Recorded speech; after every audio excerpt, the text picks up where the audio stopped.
Assalamualaikum warahmatullahi wabarakatuh. Kembali lagi di sini dengan saya Hardin. Kesempatan kali ini saya akan menjelaskan dasar-dasar penggunaan aplikasi CarryMap yang merupakan aplikasi pemetaan berbasis ponsel. Berikut video tutorialnya.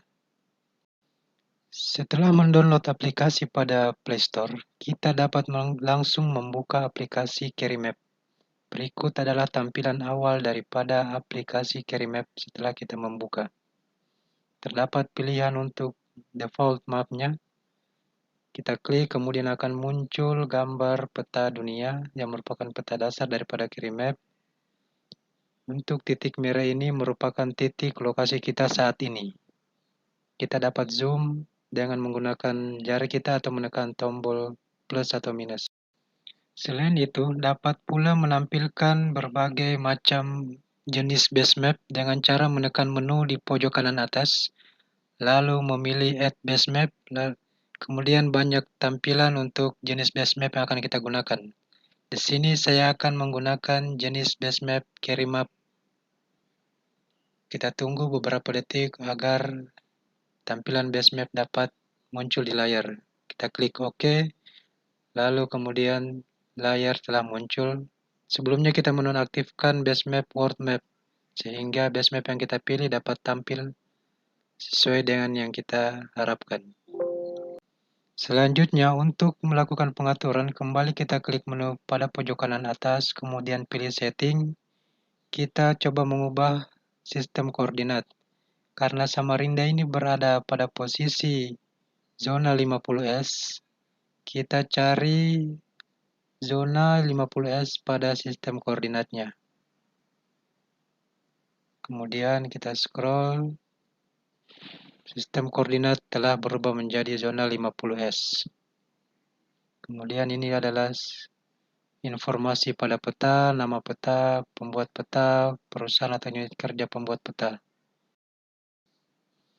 Nah, kita juga dapat menambahkan file-file peta pada layar jika kita sudah memiliki peta yang terkonversi. Tinggal kita klik tanda plus, kemudian kita cari di mana kita menyimpan file peta yang telah terkonversi ke file CMF tersebut. Pada aplikasi CarryMap ini juga kita dapat membuat beberapa fitur-fitur pemetaan pada umumnya, seperti membuat rute, poligon, titik, garis, atau fitur-fitur lainnya. Di sini saya akan mencontohkan pertama, yaitu membuat rute. Di bawah tombol pencarian ada menu atau gambar orang yang sedang berjalan, lalu kita klik. Maka selanjutnya kita tinggal berjalan menuju arah yang kita tuju, untuk kemudian rute atau koordinat dapat tersave secara otomatis. Selanjutnya, masih pada menu track recorder, kita juga dapat membuat poligon. Ini biasanya digunakan ketika kita akan mengukur suatu bidang tanah, sehingga membentuk sebuah poligon nantinya. Tinggal kita klik, lalu kita menuju ke sudut-sudut atau titik-titik yang akan kita ambil koordinatnya, sehingga membentuk poligon pada akhirnya. Di bawah menu track recorder, kita dapat membuat fitur berupa titik, garis, atau poligon. Di sini saya akan mencontohkan membuat titik. Tinggal kita klik, kemudian pilih lokasi yang akan kita buatkan titik.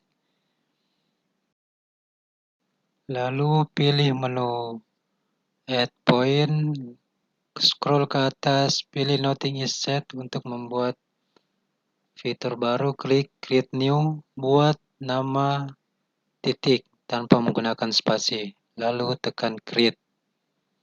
Nah, di sini juga kita dapat melakukan pengaturan, merubah warna pada titik yang akan kita buat. Lalu tekan Create. Di sini juga kita dapat menambahkan titik berikutnya dengan memilih salah satu lokasi yang ingin kita tambahkan.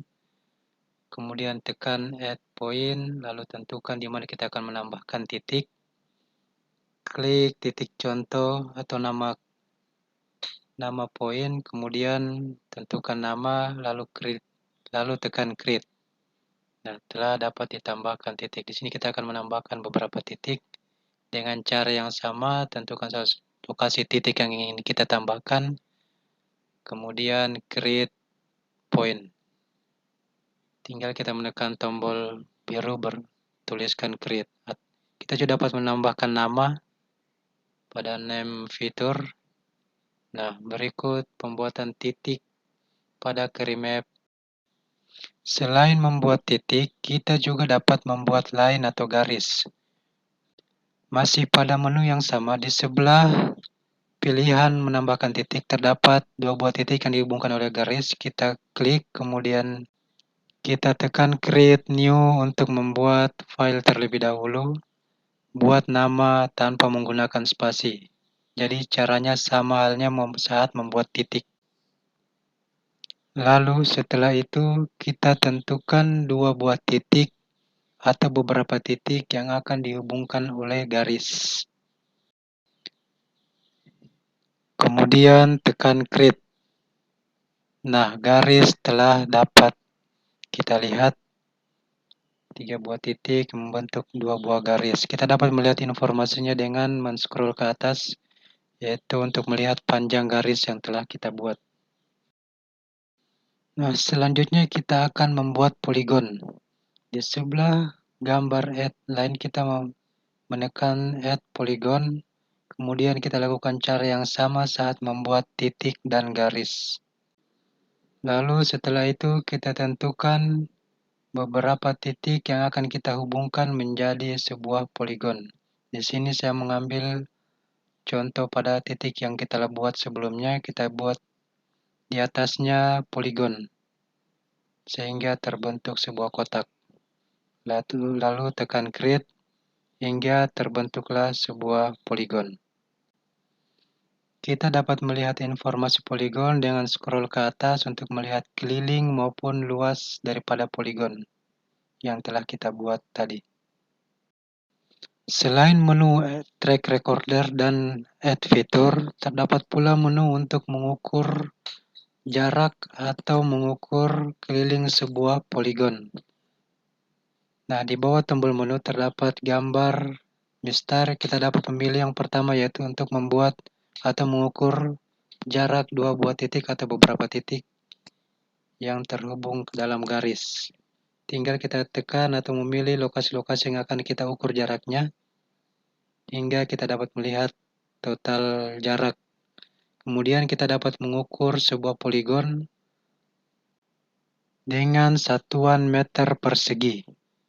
Di sini saya menentukan beberapa titik untuk dibentuk poligon, kemudian tampillah di atasnya 28.500 meter persegi dari luas poligon yang kita ingin ukur luasannya. Demikianlah bagaimana dasar-dasar daripada penggunaan aplikasi QueryMap. Semoga teman-teman sekalian dapat memahami dan semoga bermanfaat bagi saya dan bagi teman-teman sekalian. Wassalamualaikum warahmatullahi wabarakatuh.